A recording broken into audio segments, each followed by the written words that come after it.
बताया जाए आज के प्रोग्राम के बारे में। आज मदरसा तेगिया से आजम पखड़ा में जो जलसा रखा गया है, इमाम हुसैन का पैगाम पहुंचाया जाता है।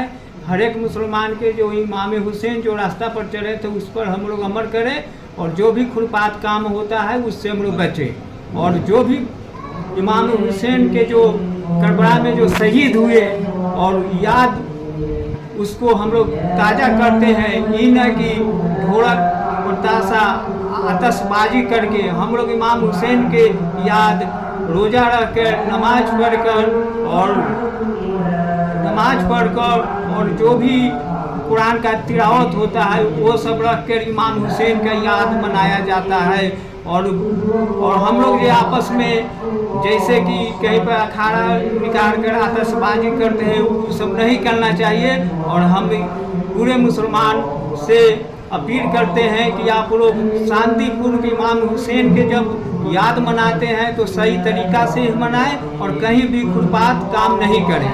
देखा जाता है कि वो हर साल तो इसी तरीके से मनाया जाता है कि जैसे गाड़ी का साइलेंसर खोल देना, बजाना, ढोल ताशा, ये सारी चीज़ें ये सब बिल्कुल ही गलत है।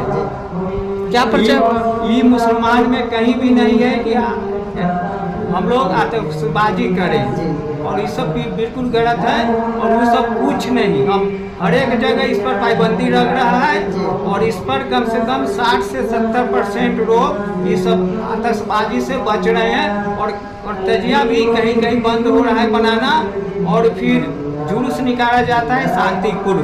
क्या कहिएगा मुसलमान भाइयों को? मुसलमान भाई से मेरा अपील है कि आप लोग शांति से, और मुसलमान है तो मुसलमान का इजहार आप लोग पेश कीजिए कि इमाम हुसैन करबला में कैसे गए और फिर कैसे दीन इस्लाम को बचाएं।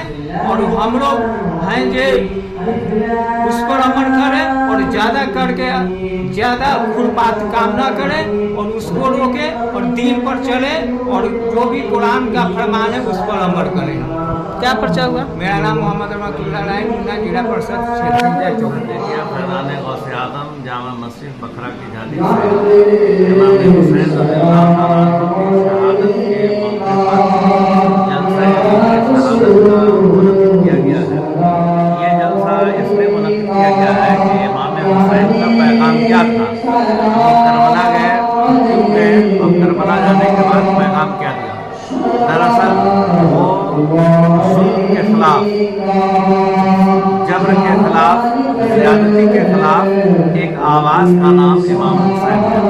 तो हम लोग हज़रत इमाम हुसैन के सब्र के साथ उन्होंने अपनी जान माल सब कुछ लुटा करके जुल्म के खिलाफ खड़े होकर के दुनिया को बताया कि चाहे तुम्हारा दुश्मन अगर बड़ा से बड़ा ताकतवर से ताकतवर हो, लेकिन अपनी हक बात कहने से तुम पीछे ना हटो, अपनी हक बात करो। दूसरी बात ये कि अगर कोई जुल्म कर रहा है, ज़्यादती कर रहा है, तो उस जुल्म और ज़्यादती के सामने हक को, सच को छुपाया नहीं जा सकता, सच कहा जा सकता है। तो इमाम हुसैन सब्र और इस्तिकामत का नाम है, इमाम हुसैन सब्र की प्रतीक का नाम है। इसलिए इमाम हुसैन रज़ियल्लाहु तआला अन्हु की याद हम लोग हर साल मनाते हैं और इमाम हुसैन के पैगाम को आम करते हैं। इमाम हुसैन वो दरअसल इत्तेहाद, इत्तेफाक और गरीब और जो भी समाज के लोग हैं सबको इक्वलिटी के हामिल थे। वो सारे लोगों को एक तरह का एक सम्मान के साथ जीने का मौका मिले, यही हज़रत इमाम हुसैन का पैगाम था। और इसी पैगाम को लेकर के वो करबला गए थे और इसी पैगाम को आम करने के लिए मदरसा तेगिया फैज़ान गौसे आज़म में ये जलसा रखा गया है। क्या परिचय हुआ? मेरा नाम गुलाम जिलानी हुआ, मदरसा तेगिया फैज़ान